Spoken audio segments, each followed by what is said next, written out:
te adorar. Foi que eu nasci, quero viver para te servir. Usa minha vida como instrumento de louvor para te honrar e demonstrar o meu amor por ti.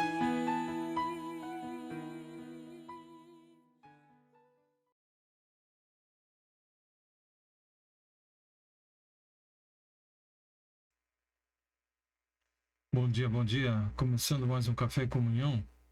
Hoje a nossa leitura e reflexão em Isaías, capítulo 17. Isaías 17. Desde já, compartilhe o vídeo, dê o seu like, o seu joinha, ative o sininho, se inscreva se ainda não é inscrito, então incentive outros a se inscreverem, tá bom? Vamos propagar o máximo possível dessa mensagem, que é para os dias de hoje também. Profecias que foram proferidas no século 7 e 8 a.C., mas que são presentes também nos dias de hoje e ainda dizem respeito ao nosso futuro. Então, é de suma importância que você conheça o texto bíblico e saiba aquilo que ele tem para nós no presente e também no futuro, ok? Então, Isaías 17. Nós temos falado sobre algumas cidades que sofreriam julgamento do Senhor por causa da sua idolatria, o seu distanciamento do Senhor. Então, além de Moabe, outras nações e cidades, como Damasco, também tinham problemas e receberam, então, mensagens de advertência através de Isaías. O coração do problema de Damasco, como apresentado nesse capítulo, o 17, é o seguinte: lá no versículo 10 ele vai dizer: pois você se afastou de Deus que o salva, se esqueceu da rocha que o protege. Então a população do Damasco teve todas as oportunidades para conhecer mais acerca de Deus. Então procure também colocar isso ou contextualizar para os dias em que nós estamos vivendo. Quantas pessoas têm tido oportunidade de conhecer a verdade a respeito de Deus, mas não querem dar ouvidos? Olhando novamente para Damasco, eles viviam há séculos perto de Israel e sabiam das revelações de Deus. Sabiam das suas leis, da mensagem do santuário, das intervenções de Deus na história. E, no entanto, seguiram seu próprio caminho e dispensaram, não deram ouvidos, viraram as costas para o Senhor. Então, o pecado de Damasco estava nos seus altares, na sua idolatria. Eles estavam focados apenas em si mesmos e em seus negócios. As pessoas de Damasco se esqueceram de Deus e constituíram ou construíram para si altares pagãos. Damasco cometeu o pecado de misturar ao culto a Deus elementos das religiões sensuais das culturas próximas, como posses sagrados dedicadas a Deus, a mãe Aserá, e altares de incenso. Aserá era a versão feminina, então, de Baal, né? E Isaías vê a punição, então, aguardando Damasco e as cidades que eram circunvizinhas. Em um futuro imediato, então, Damasco cairia, seria abandonado e se tornaria totalmente em ruínas. Além da sua mensagem, então, de julgamento contra Damasco, Isaías 17 também contém uma mensagem de consolo e de esperança para o povo de Deus. O capítulo retrata Deus como um refúgio e fortaleza para o seu povo, que pode confiar no seu poder e soberania mesmo em meio a circunstâncias difíceis. Então, o capítulo também contém uma promessa de restauração futura para a Síria, com Deus prometendo levantar um líder que trará paz e prosperidade a toda a terra. No geral, então, Isaías 17 serve como um lembrete, das consequências do orgulho e da desobediência à vontade de Deus, bem como uma mensagem de esperança e restauração para aqueles que se voltam para o Senhor nosso Deus em arrependimento e fé.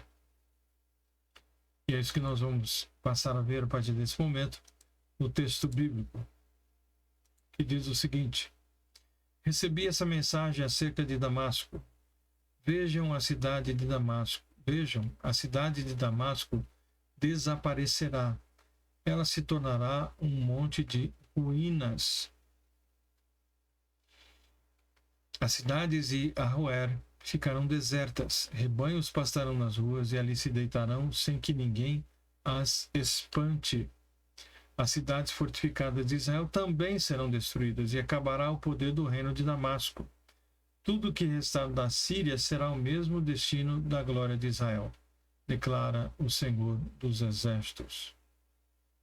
Então, as profecias que estão contidas nesse capítulo, são sobre duas nações ao norte de Judá: Damasco, capital da Síria, e Efraim, falando sobre os 10 reinos do norte, as 10 tribos que faziam parte do reino do norte, também conhecido como Israel. Então, esses dois são descritos ao mesmo tempo porque formaram uma aliança. É um princípio bíblico que aquele que tem comunhão com os pecadores, né? Então, de alguém, essa pessoa então será também julgada porque participa então dos seus pecados, tá? Então, aquele que tem comunhão com os pecados de alguém, então participa do julgamento desses pecados também, tá? Então, isso é um princípio bíblico, um princípio da palavra, tá? Então, se você participa dos pecados de alguém, você participa também dos julgamentos, porque você é cúmplice, é conivente desses pecados. Então, esses versículos apresentam um breve fardo, então, peso, a respeito de Damasco.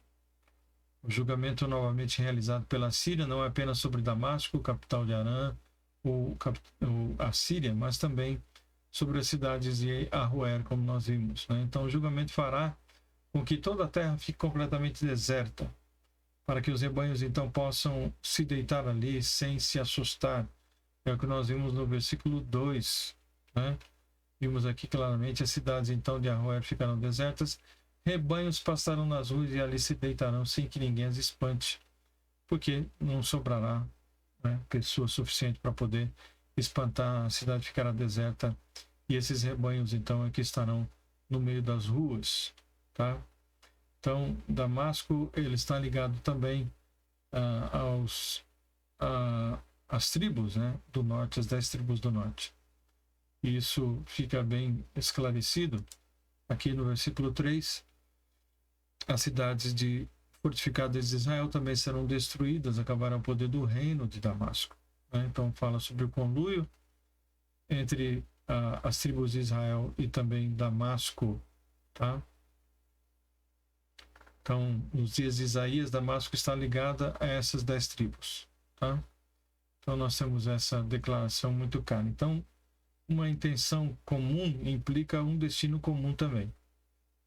Assim como a glória dos filhos de Israel, que era visível nas cidades fortificadas, desapareceu, o mesmo então acontecerá com a Síria. Também todo o seu brilho desaparecerá.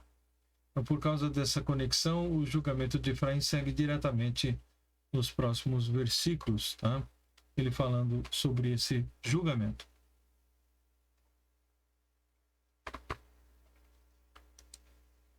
Versículo 4. Naquele dia a glória de Israel perderá seu brilho, seu corpo robusto definhará. Então ele fala sobre um futuro imediato e um futuro também distante, tá? Quando ele usa a expressão naquele dia. Ok?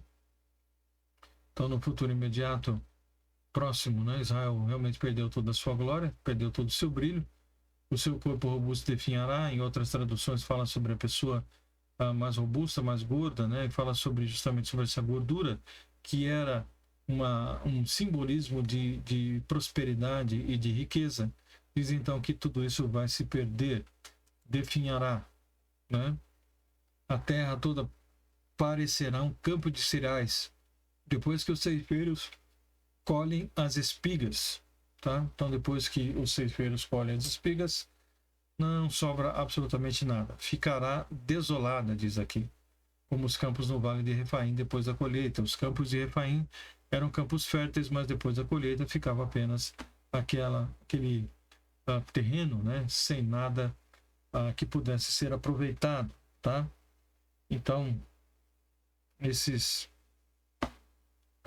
campo sem nada, porque tudo já foi recolhido, ficava desolado, e então pareceria como um vale que antes estava com muitas plantações, né, fértil, agora está como que morto, tá? Então, Refaim tem esse significado também como sendo o vale da morte. Restarão apenas uns poucos de seu povo, como as azeitonas que sobram quando a árvore é sacudida. Então ele começa a fazer aqui um paralelo, né, mostrar uma figura dos que restarão. Então, quando sacode uma árvore com azeitonas, todas as azeitonas caem, mas ficarão algumas ainda no pé. Ele diz que apenas 2 ou 3 restam nos galhos mais altos, 4 ou 5 aqui e ali em seus ramos, declara o Senhor, o Deus de Israel. Então ele fala sobre a questão do remanescente. É um número reduzido, mas eles existem, eles estão aí, né? É um erro, portanto, insistir nas tribos perdidas de Israel. Então, o que se faz vai se colher em outros campos. Então, o fato de Deus ter prometido um remanescente para Israel significa que eles nunca foram perdidos, né? Porque sacudida a árvore ainda restará alguns, né? Poucos mais restarão. Naquele dia, enfim, as pessoas olharão para seu Criador e voltarão os olhos para o Santo Israel. Agora ele fala sobre um futuro distante, né? Porque ele fala de pessoas olhando para o Criador, para o nosso Deus. E voltarão, está falando então sobre algo no futuro, os olhos para o Santo Israel, falando sobre o Senhor Jesus, né? E que então isso acontecerá num futuro, porque voltarão os olhos. Né? E nós sabemos que isso ainda está para acontecer, porque na história isso ainda não aconteceu, tá? É um verbo traduzido então justamente para esse olharão, não apenas ver, mas é olhar com consideração, né? Olhando para o Santo Israel, ok? E aí fala claramente sobre as ações do Senhor.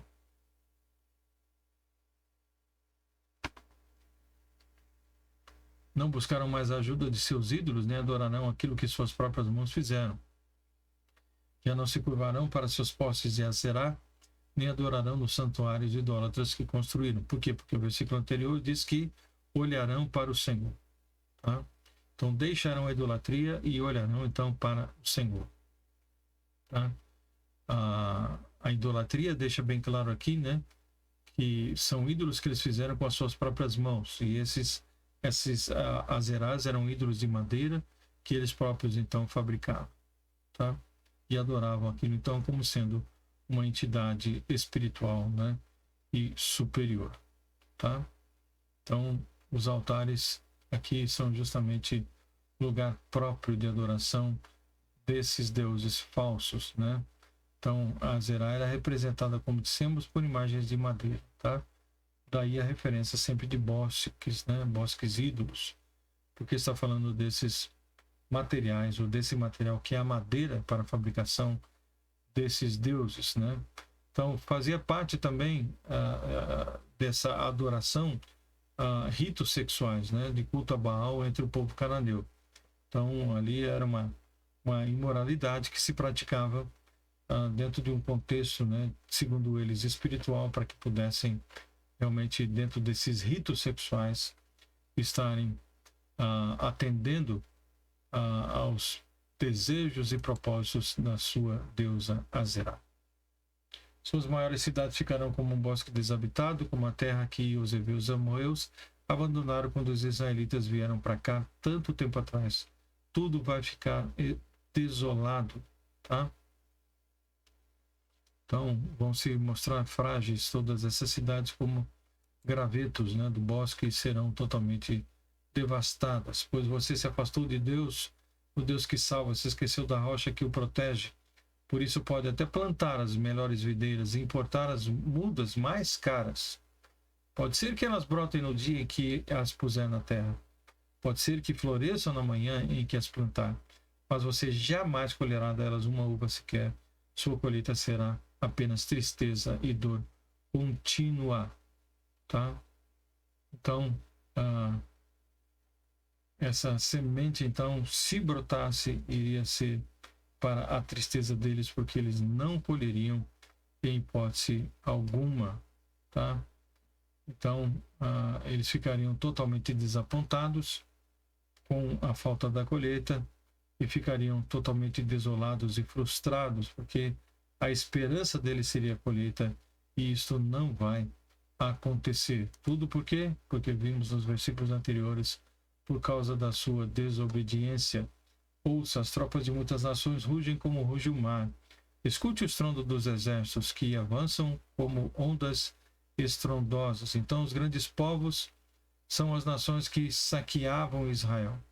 Então, mares e águas impetuosas aqui representam justamente o caos e a morte, a dominação desses exércitos com relação a Israel e ao seu povo.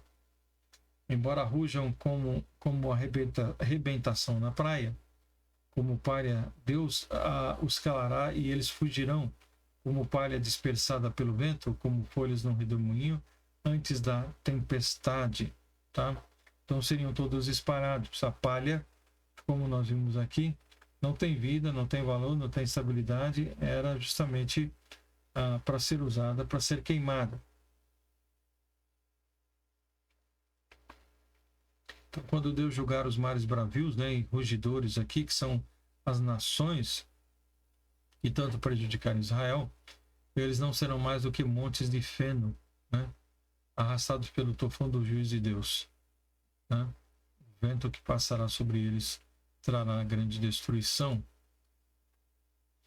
Ao cair da tarde, Israel espera, cheio de pavor, mas ao amanhecer seus inimigos estão mortos. Esse é o castigo merecido dos que nos saqueiam, o fim apropriado para os que nos destroem. Então, o exército de Senaqueribe, né, será destruído entre o anoitecer e o amanhecer. Né? Então, diz que Israel espera, cheio de pavor, mas ao amanhecer seus inimigos estarão mortos. Então, ele fala justamente sobre a proteção e cuidado de Deus, onde haverá um grande temor no povo, mas esse temor passará, porque o Senhor enfrentará e durante a noite e no amanhecer só verão corpos por todo lado. Esse é o castigo merecido dos que nos saqueiam, o fim apropriado para os que nos destroem. Tá? Então, nós vemos claramente isso no texto bíblico aqui. A ordem cronológica, né, se fôssemos aqui colocar o texto em ordem cronológica, esse capítulo 17, ele estaria inserido logo depois do capítulo 9, né? Pois a destruição de Damasco aqui que foi predita e foi dita, teve lugar durante o reinado de Acás. Isso está no segundo livro de Reis, capítulo 16, tá? Segundo Reis 16, é só você voltar e olhar lá. Então, seria capítulo 9, depois capítulo 17, se fôssemos colocar em ordem cronológica. Então, Isaías serve como um poderoso lembrete, né? Capítulo 17 aqui, um poderoso lembrete do julgamento e da misericórdia de Deus, tá? Então, ela nos ensina sobre a soberania de Deus, esse texto, a loucura da idolatria e a esperança duradoura encontrada em sua promessa para preservar um remanescente. Então Deus deixa bem claro que haverá um remanescente, sobrarão, restarão aqueles que não se curvarão diante de outros deuses, mas somente diante do Deus vivo e verdadeiro. Né? Então, essa loucura da idolatria e esperança duradoura encontrada na presença do Senhor é clara aqui, porque ele vai preservar um remanescente, aqueles que então se curvaram só diante do Senhor. Então, por meio da sua sabedoria, que é atemporal, que é para qualquer tempo e qualquer época, nós somos desafiados a cultivar um relacionamento mais profundo com o nosso Criador. Tá? fomentando então por meio da oração e da obediência à sua palavra, uma vida mais próxima daquilo que Deus deseja para cada um de nós, uma vida mais próxima do Senhor, uma vida mais próxima da sua vontade para cada um de nós, tá? Então, Deus é sábio em tudo aquilo que ele faz e a maneira como ele age, ok? E nós vemos então que a idolatria, ela é uma loucura, né? E aqueles que se voltam para a idolatria e deixam Deus vivo e verdadeiro, eles terão o seu julgamento, como aqui a cidade de Damasco e outras que nós mencionamos, e cidades em Damasco que tiveram seu julgamento porque eles viraram as costas para o Senhor, forjaram para si os seus deuses, no caso aqui Azerá, e adoravam esse Deus como sendo realmente aquele que poderia suprir todas as suas necessidades, né? Inclusive com rituais sexuais para poder agradar ao seu Deus, tá? Mas Deus esse que não poderia fazer absolutamente nada por eles. E o Senhor diz então que essa cidade de Damasco e todas as cidades circunvizinhas seriam totalmente devastadas por causa então da sua idolatria, ok? Então o Senhor continua falando conosco também nos dias de hoje, ok? E se manifesta contra a idolatria, contra tudo aquilo que coloca Deus de lado, ou divide a glória de Deus. O Senhor deixa bem claro que ele não divide a sua glória com ninguém, tá? Com absolutamente ninguém. Ele é o único digno de ser adorado, tá? E quando nós viramos as costas para ele ou queremos dividir a glória dele com de outros ídolos, isso não dará certo, ele não vai concordar, ele não vai aceitar. E se continuarmos com essa teimosia, ele então trará juízo sobre nossa cabeça, tá?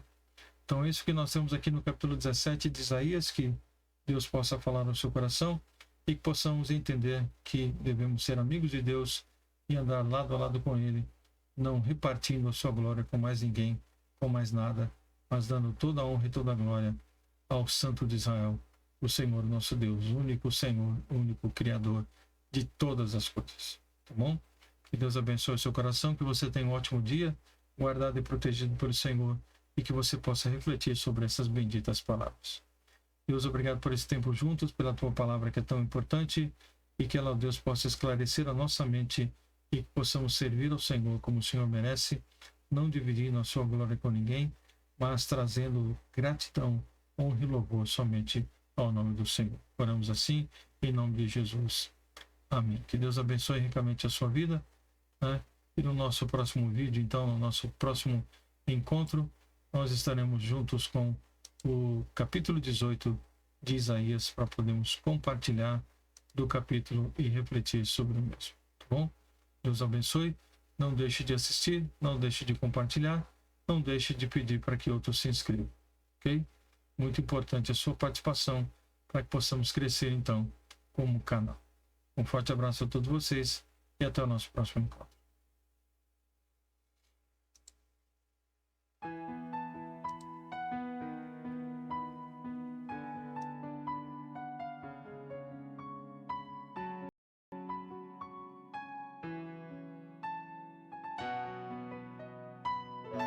Pra te adorar.